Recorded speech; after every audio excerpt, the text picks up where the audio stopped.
In a world of 350 billion movie podcasts, two chumps have decided that now is the time for cult movies to engage in combat. Disagreements will be had, blood may be spilled, and voiceover artists most definitely will not be paid. This is Cult Film Face-Off. Hello and welcome to episode 17 of Cult Film Face-Off. My name is Chet Roivas. With me this week is not Nick Leonard. Instead, I have Jon Denton. Hello. John and I used to do a podcast many years ago called Chet and John's Reassuringly Finite Gaming Playlist. It doesn't exist anymore, but it is still on YouTube if you were interested in hearing that.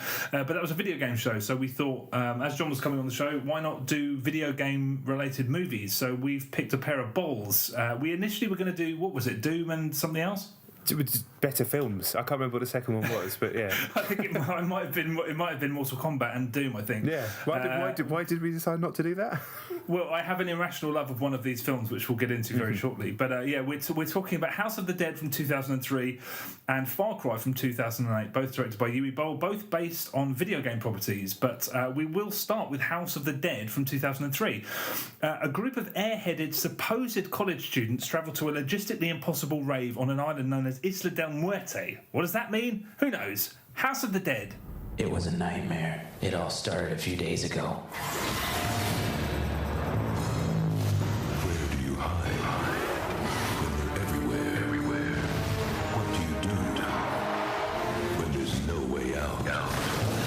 How do you kill what's already dead? Any way you can.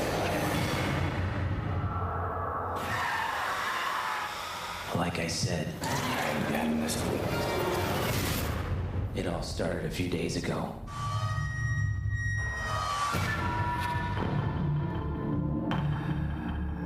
Doesn't this bother any of you? We're on the island where the party of the year is supposed to be happening, but it's completely deserted. Well, they sure as hell did not go to 7-Eleven to get more booze.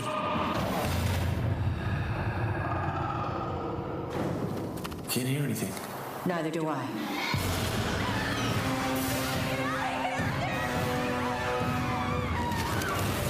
Now, the only way to make it back alive is to send them all back to the House of the Dead. I've been waiting for you for a long time.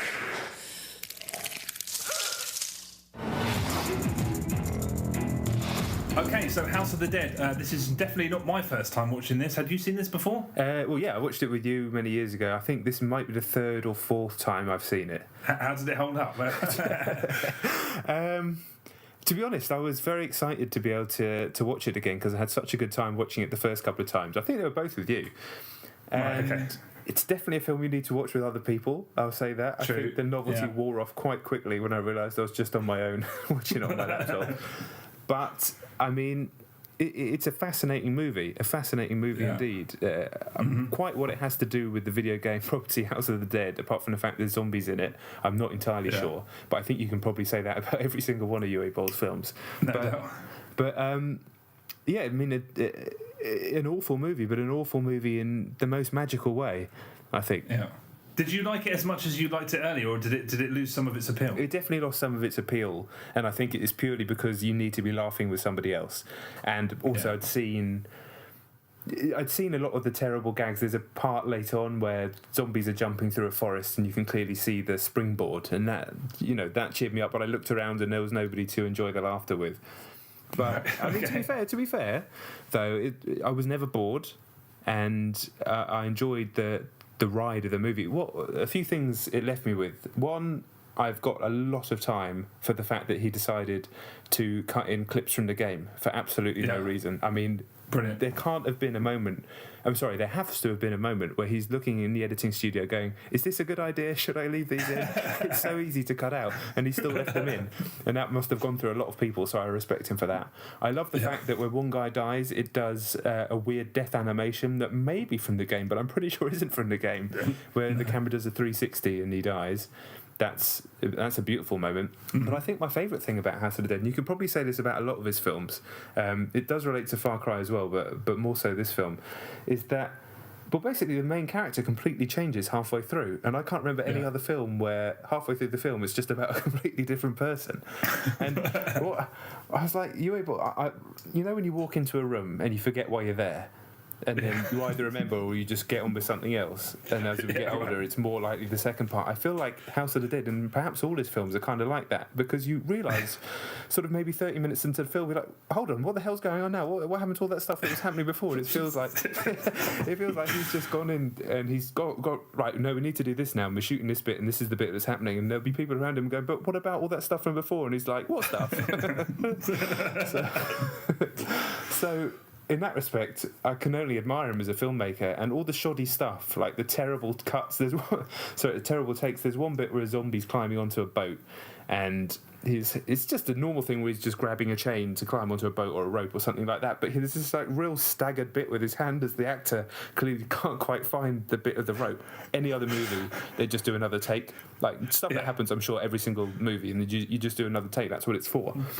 Uwe Boll's clearly, you could feel the lack of energy in his body. You can feel how tired he must be when he's making these movies, because there's no other take. Oh, this will do. And that's the whole movie. This will do. And by the end of it, no sense whatsoever. Three movies in one. God knows. I mean, it turns into like the main bad guy who appears for the last 10 minutes, and there's a brief flashback of him at the beginning of the movie, which makes me feel like they got so far into making this last scene with this last bad guy, and then they watch the film back and they go, hold on, we've not mentioned this guy before 1 hour 20 minutes into this movie. Let's quickly film a flashback with him and cut it in at the beginning. Same with the main character. He appears at the beginning and then doesn't appear again until 50 minutes in. Yeah. It's a bit of a masterpiece, really. Yeah, you're not wrong. I love the flashback to that. The guy's supposed to be on a Spanish Armada ship.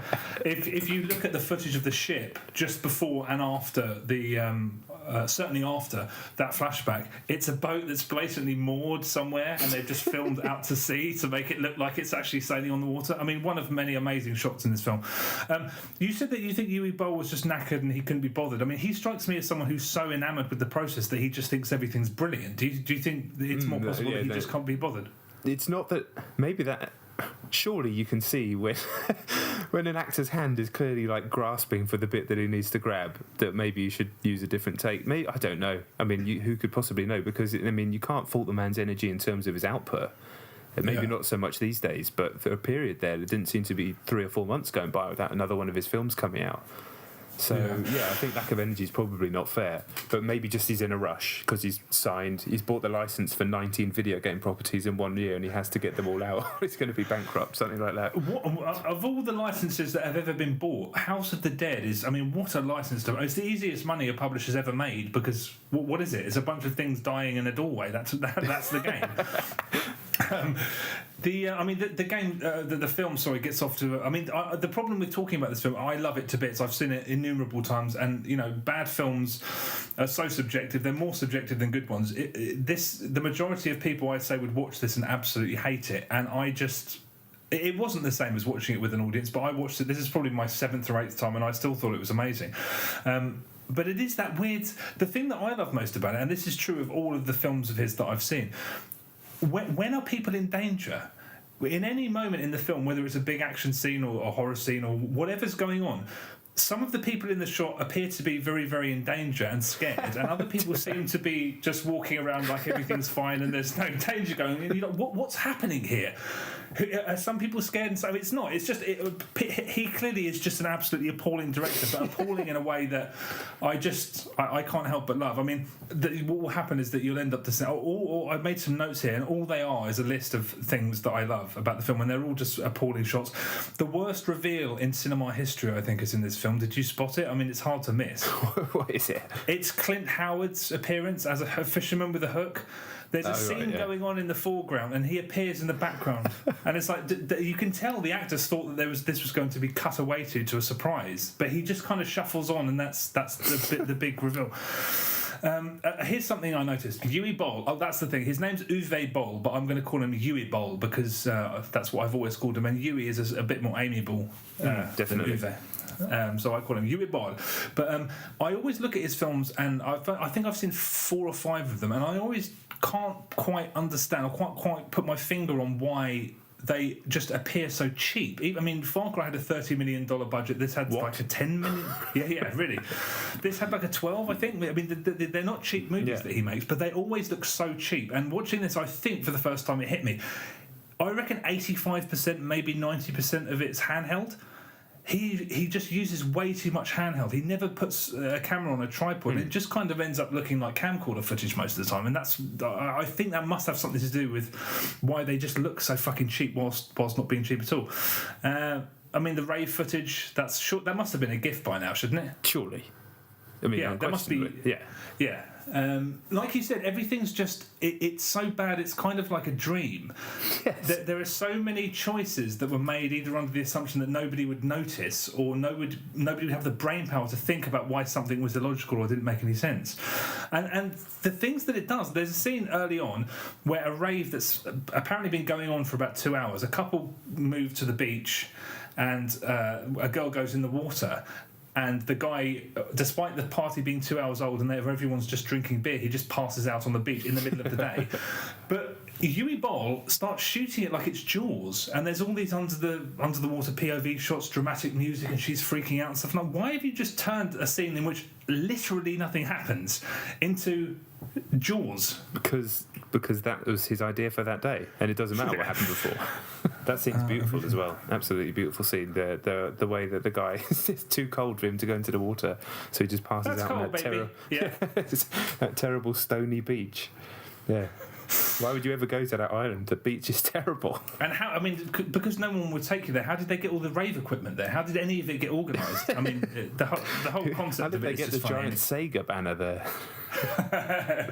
Yeah, I mean, there are too many questions with this. I mean, literally, I've got.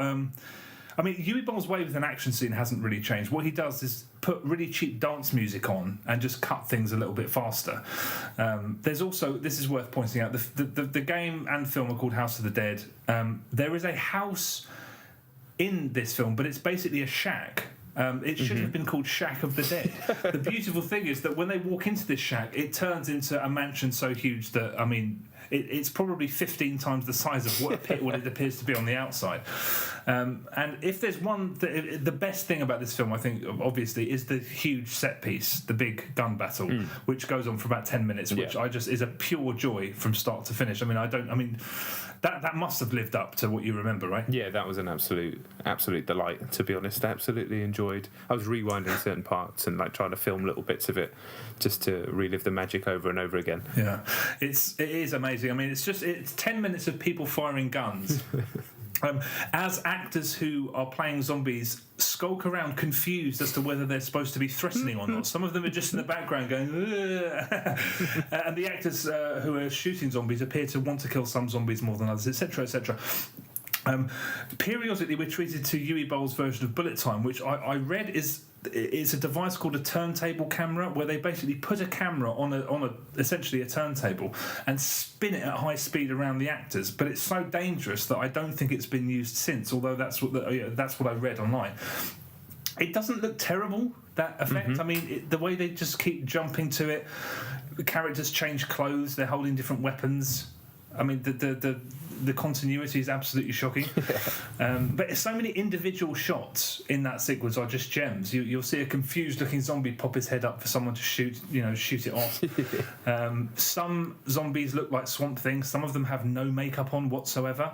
And when you're watching this, and I was watching it this time, and there's a bit that I always forget about. When I think it can't get any more entertaining, someone has a flashback to what's just happened.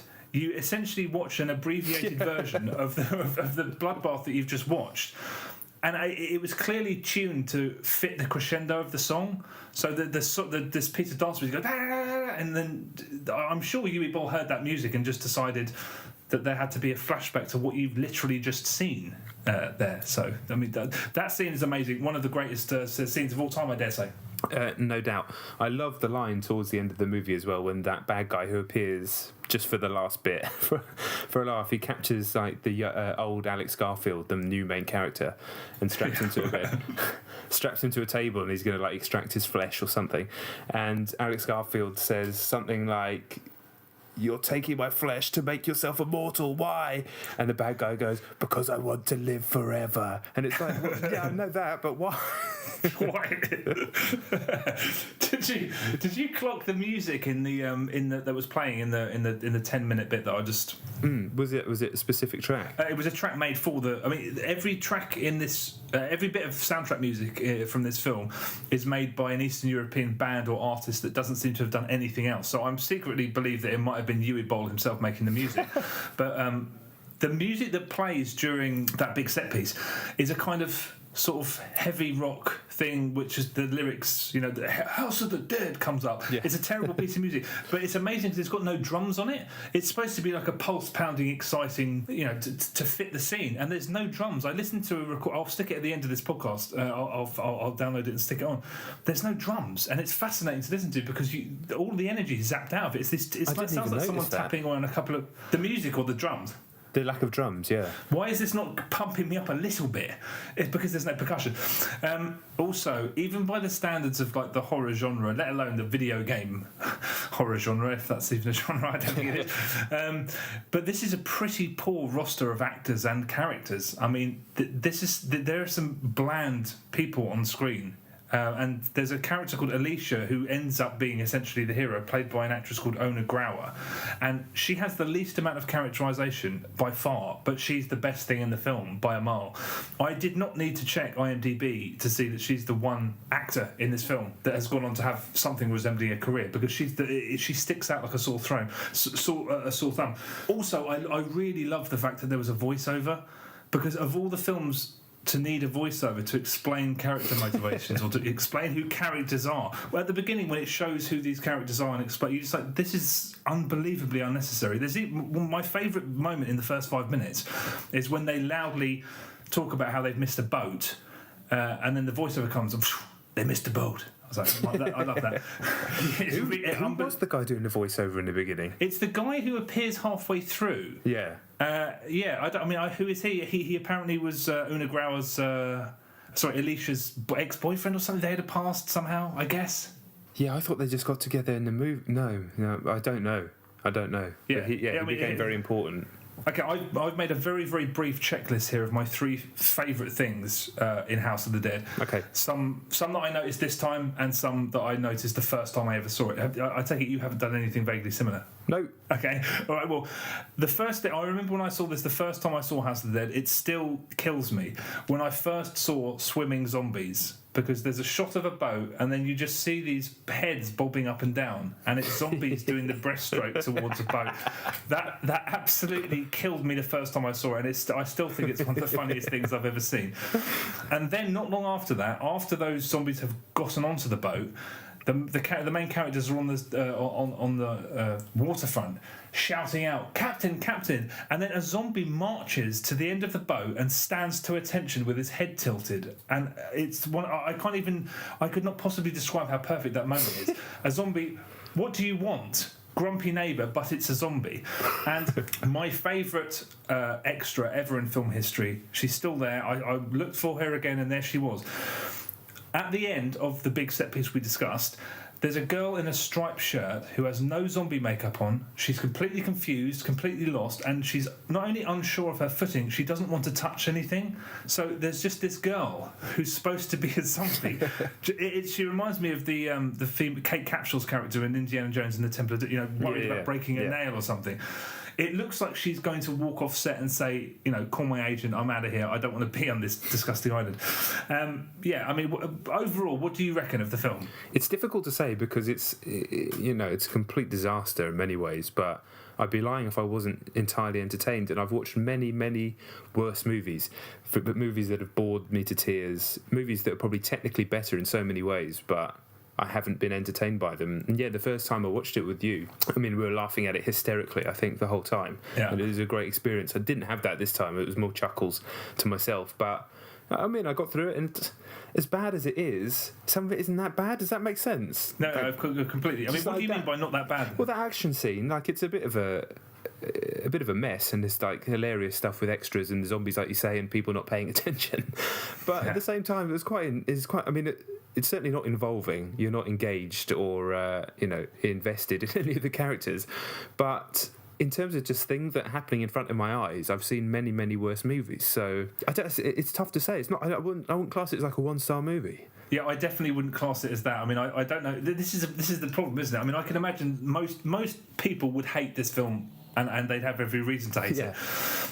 Especially if you're looking for logic. I mean, some of the zombies, some of them can spit acid. Apparently, I mean, it's just a cavalcade of things. Like, hang on a minute, when did that become a thing? Since when have zombies got acid for blood? All of these things. I mean, it's constant surprises. Even as someone who's seen it as many times as I have, it still surprises me by how badly conceived and inane so much of it is. It's bad in...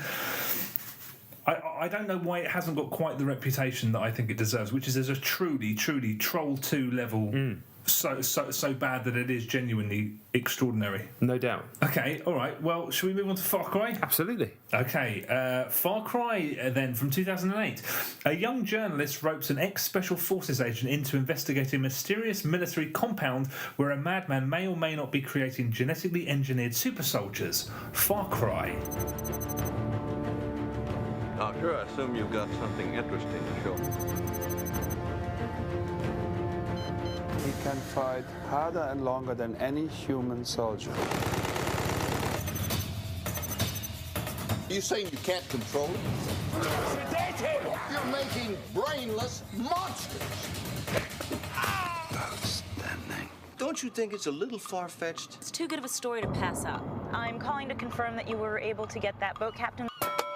Special Army my ass. He's a drunk.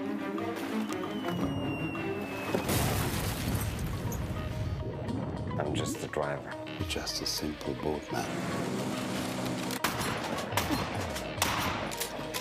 I haven't said anything about being simple.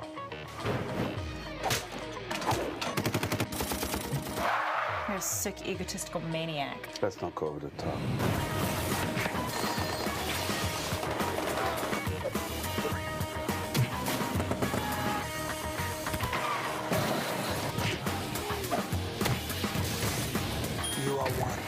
Persistent son of a bitch.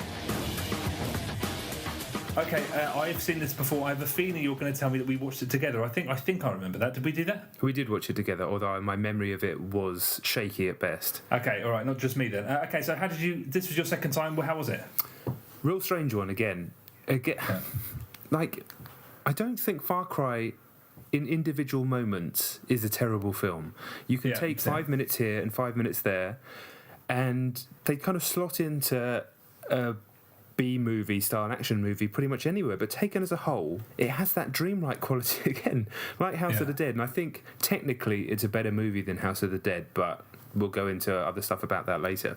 Like House of the Dead, though, I felt like I'd woken up about 50 minutes in thinking, hold on, this is nothing like what was happening at the beginning. This is completely different. There's different people. There's central people that have suddenly appeared out of nowhere, just like House of the Dead. Yeah. And why is any of this happening? And what are the characters' motivations? Why have they changed so much? Utterly bizarre. So, yeah, taken as a whole, just a really confusing mess. I mean, the main character's personality changes multiple times throughout the movie. He starts off kind of stoic, and then he becomes a bit insecure, and then he's an action man, and then he's stoic again, and then by the end of the movie he's cracking jokes. I mean, he's completely just never the same person throughout. And yeah, again, a tough one. Just like the setup, I mean, obviously it has nothing to do with the games, but I think we've established by now that none of his movies ever do, apart from the fact that there's some shooting in it. I mean, in a boat. Like, I mean, really, it couldn't really be much different to the games. You'd make a movie about like a lone soldier moving around an environment, taking people out. That's what a Far Cry movie would be. Yeah. This, I guess, feels like an action movie that he made and then bought the license afterwards, but that's fine, whatever. But yeah, I mean, there's a scene where you first meet the super soldier, and it's very like Ed 209 or one of many scenes that have been like that in many, many movies. But at the same time, like the super soldier, the main sort of big white weird steroided up bad guy soldier thing, is quite an intimidating visual. It's quite, he's kind of got a face like a giant plate, and he's obviously a huge man, And he does quite a good performance. I mean, it's like a terrible but good performance. It's kind of hard to describe. It's quite very hammy and cheesy, but at the same time, it's like I would actually be pretty intimidated by that, whatever that is. Less so when he breaks out of his restraints and sort of throws the guy against the wall and it goes into super slow motion. That removes some of the drama at the moment. But yeah, when he's just sitting there, you just think, fuck, I don't want anything to do with that guy. It's like that. It's kind of like a real life Terminator. It's very, very strange. And so there are moments, there's sort of flashpoints in Far Cry, which I enjoyed. Again, I wasn't bored. I would say I was far more bored than House of the Dead. But again, I mean, like I said, I've watched plenty of movies and plenty of bad movies that are worse and pacing's worse and they linger on far too long on extremely boring things. And I don't think Far Cry falls into that trap too often. But the fat guy... Because, I mean, I remember when you first said we were going to do this movie, and I was thinking, all I can remember about this movie is there being an incredibly irritating fat guy in it. Yeah. And it's like 45 minutes in, 3/4 of an hour into this film. And I'm thinking, that must be another movie. There's clearly no fat guy. It's the main character, the female journalist, the bad guy, the bad scientist. And then 50 minutes in, up crops the comic relief, and he's a central character for the rest of the movie. This terrifically annoying fat man who looks like his face is just melted into his shoulders. And I mean, I can't even describe his performance. It's excruciating. You probably won't have seen Mr. Tumble on CBeebies, but I'm sure some of the people listening who have kids will have. He's basically this guy called Justin Fletcher, an incredibly irritating fat guy, very similar to this guy, but the English version. He has like 3 or 4 different shows on CBeebies, and he's just, I mean, he makes parents skin. You just want to peel your own skin off, like the guy in House of the Dead. Actually, it's an excruciating human being, and this guy is just the American equivalent of that. And why is he even in the film? The food guy. I'm the food guy. Just what is that about? Yeah, a horror. And I was like, oh no, this is that film. This is the film I'd seen, because I also remembered the big white enemy. I think that's his official character name. So. Yeah, I mean, it's difficult to judge it against House of the Dead. I guess we do that right towards the end of the podcast. But as a film on its own, there are elements that are okay. The action is very similar to House of the Dead, and it's, you know, like you say, fast cut, a lot of handheld footage. But the whole film, nothing felt too budget, nothing felt too... Right, I don't know. There's an accomplishment to this film, yet it's still a mess. It's really hard to get my head around. Yeah, it's the first shot in the film really stopped me in my tracks, because it's an overhead and it cranes down to eye level and swings around a little bit to capture dialogue, and all the actors hit their marks. So I was like, holy shit, this is a really nice opening to a film. I think the film in general is just better made than House of the Dead. It's a huge step up.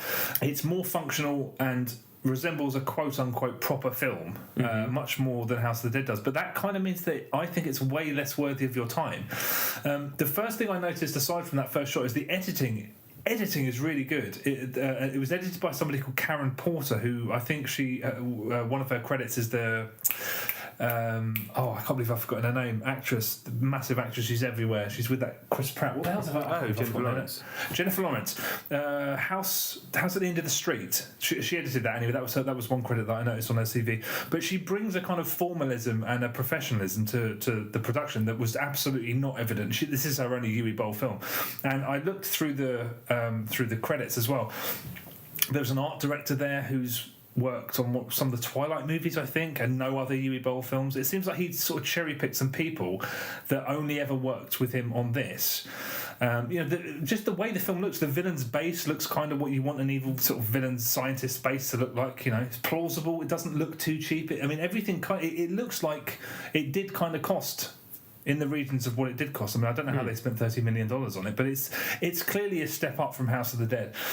But it has no pace. It's just an unbelievably lethargic film. I mean, they have to drag out action scenes because they have to sort of fulfill the running time. And just by the end, the last half an hour in particular, I was like, why is everybody there? They went looking for a character. He's gone, and they're not trying to leave. I mean, even if the character who's also been turned into a super soldier, even if they were sort of trying to find him or make sure that... Because he just drops dead at the end, and then it was never an issue. What's going on? It's the same thing as House of the Dead. You just think that Uwe Boll doesn't really care about anything. I wonder what he's thinking about when he's directing these things. I think he's just forgotten. Even though films don't work like that and you have scripts and storyboards and planning and all that sort of stuff, I just prefer to think of it like that. He just forgot the other stuff. It's like he just did the whole thing in one shot. That's a completely plausible, because it does. You do just sit there thinking, why? How did this come to be? Do you reckon he's some sort of actual avant-garde, like master auteur that's trying to create dreamscapes? Well, there's lines of dialogue in it where I was just like, that could be in a Naked Gun film or a really, really heavy-duty spoof. But it was played straight. Is it just really bad dialogue? I mean, that's one thing I will give him credit for. I'm always asking questions. I don't know where I mean, you never know where you are. You never know whether you are in the hands of somebody who knows exactly what he's doing or somebody who has absolutely no idea what they're doing. I think that's part of the appeal, certainly House of the Dead. I think in general the acting's better. There is some definitely better. There's some. Till Schweiger's a great leading man. I mean, he has nothing to work with, and his character is. I mean, what is his character? Nobody could tell you the answer to that. The lead actress is kind of funny. I thought she was kind of sort of passable, and then there's a scene where she has to act like she's shivering, freezing cold. So what she does is gurns a little bit and just keeps blinking. And I was like, that's a really interesting. Like when you're cold. that was a really, really. She's a confusing presence. She's quite passable, and then she pulls a stunt like that. I thought that was pretty entertaining. Who do you think was the first choice to play your friend the Fat Man? John Candy. No, I mean live. Okay. Jack Black. You reckon? Oh, is it? Do you know the answer to this? No. I as soon as I saw him, I was like, that. I guarantee that part was written for Tom Arnold. Oh yeah, well that makes sense. They weren't even shooting for this. They weren't even shooting for Jack Black. They were just like, we'll take Tom Arnold. Not getting Jack Black. Yeah, but the whole comic relief, the fact that Tom Arnold, I'll call him Tom Arnold, the fact that Tom Arnold's thrown in there, it's a film that wants to please everybody, but rather than carefully insert things, there's a love story which is just the most ham-fisted thing of all time, where they just get naked and then suddenly bang. Rather than insert these things into a narrative and make it interesting, it just flings them at you. Here you go. Here's the fat funny guy you wanted. Here's the love scene. We'll give it to all. It's really, and then it just gets out of the way, and then there's just really inane and quite badly shot action. That's not. I mean, I think the action, weirdly enough, is actually more enjoyable to watch in House of the Dead. This is just a lot of people running and sort of shooting guns at nothing. Yeah, it's like action. I think has struggled generally in. Basically, since video games became decent to look at, and as they are now, very cinematic and beautiful at times, I think a lot of action movies have struggled to keep up. Like a lot of car chase scenes just can't really compete with a Burnout or a Need for Speed, so you really need to take it to the next level, and plenty of great films have done that. But yeah, the days of being able to just run around shooting at nothing and people falling over and a few squibs going off and a few explosions, it doesn't really cut the mustard when you've got Titanfall or Call of Duty that you can look at and be a part of. It's completely incomparable. Or Far Cry, of course. Yeah, very true. But to give the film its due, do you recall the boat chase at all? I literally watched this film. I literally watched the film before we recorded, and I've already forgotten about it. Okay. There is. I mean, it's not a memorable boat chase, but it's all done practically. They actually sort of did it. There are quote unquote stunts, but it's nice to see action like that rendered in camera. And it's really well edited. It's not exciting exactly, but it's not boring. Yeah, so I have to say, it's actually. I'm kind of grasping at straws, but here's the most important thing I took away from Far Cry. Dr. Krieger, the villain, Udo Kier, he's kind of he has this weird avuncular quality. He's kind of a benign presence. He doesn't seem threatening at all. He doesn't seem like a traditional mad scientist. He's no real threat to anyone. And he likes to kind of exert his power for no real reason, and occasionally for quite petty and misguided reasons. And he doesn't entirely seem to understand what's going on around him. He is Uwe Boll. Yeah. Uwe Boll put himself in the middle. He's kind of presiding over this mess and doesn't seem too concerned with what's going on. And he's a bit of a diva sometimes. And it's that thing again. When are people in danger? Is there a threat? What's going on in the action? There's a bit where Udo Kier's walking around like he's perusing an art gallery, and this is happening 2 seconds after a load of his men have just been killed around him. What's going on? It's classic Uwe Boll. Unquestionably. The man creates dreams. Yes, he does. And some of them are absolutely brilliant, and some of them are less so. I think Far Cry is less it's less throat-grabbingly brilliant than House of the Dead, and I think it kind of suffers for that. It also feels like television, not the way it looks. It does. It really hurts my head trying to talk about Uwe Boll's films in anything approaching any kind of depth, because you're just kind of they're just marvels of shit. Yeah, they're just first drafts, and he doesn't re-edit. He gets everything done, and then it's done, and it's like, I'm not watching that again. That's done. Next one. Have you seen Rampage, the film of his that some people actually reckon is legitimately quite good? No, but I bet it's not. That's what I heard. There's this kind of it's meant to be hyper violent and not shy about making the violence unpleasant. I don't think that's Uwe Boll making a statement about anything, which some people have suggested, but I do kind of want to see it. Are you going to go out and see many more Uwe Boll films after this? I don't think I will see another Uwe Boll film ever. I don't really see. I mean, he seems to have. Is he stopped now? He said he stopped, but I think he's probably got. I mean, he had a bit of a hissy fit because I think Rampage 3 didn't get funded or something, and he had that massive Twitter meltdown where he went on, or YouTube, I should say, where he made that video saying everyone can fuck off. I really like that part of his character, that he fought his critics in a boxing match, and I'd like to have a fight with him. That would be a good video. He would never get into a ring with. If you weren't prepared to box, he wouldn't get in a ring with you. No, I'd box. Would you? Yeah, let's set it up. Okay, I'll get in touch with him. Maybe I'll send him this to say, look how much I think we're too kind to him. Well, I think we're the people have been nicest about his films ever.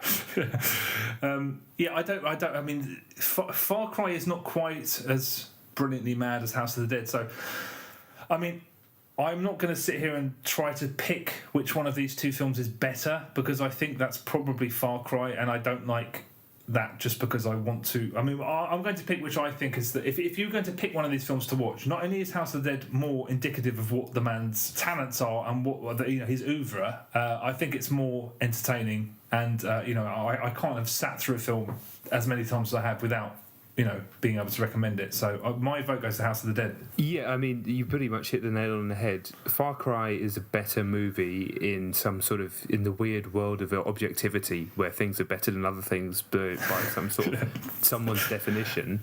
Yeah. But by being a better movie and still being a piss poor movie, it loses the charm. And House of the Dead is instantly far more entertaining. You say that, I'd imagine lots of people would hate the movie, but I can't imagine anybody with a sense of humour couldn't get something out of it, as long as they weren't watching it on their own and were forced to watch it for a podcast.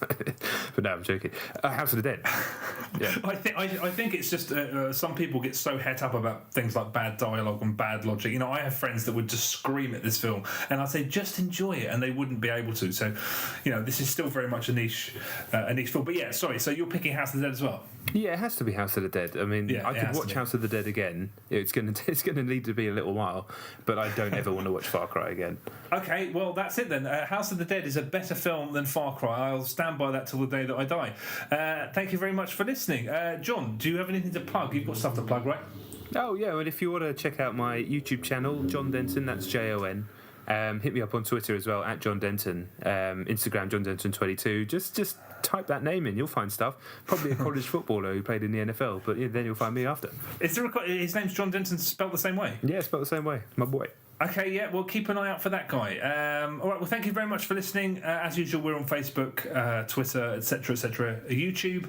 Leave us a review on iTunes if you've enjoyed this. Subscribe on YouTube, all of that stuff. Thank you very much for listening. See you again. Bye.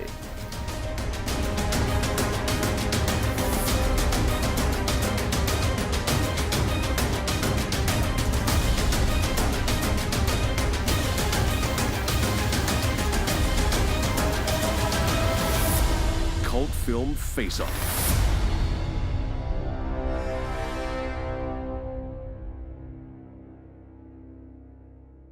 So here's Uwe Boll, and that is the last update. We have only 4 days to do with the Rampage campaign, and that was my third campaign now, after Postal 2 failed, after Indiegogo for Rampage 3 failed, and now Kickstarter failed too.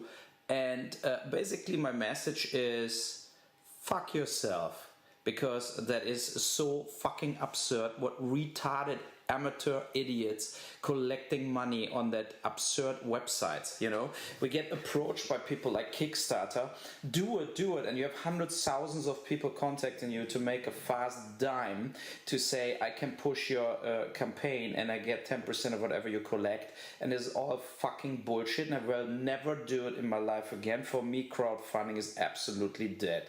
Goodbye.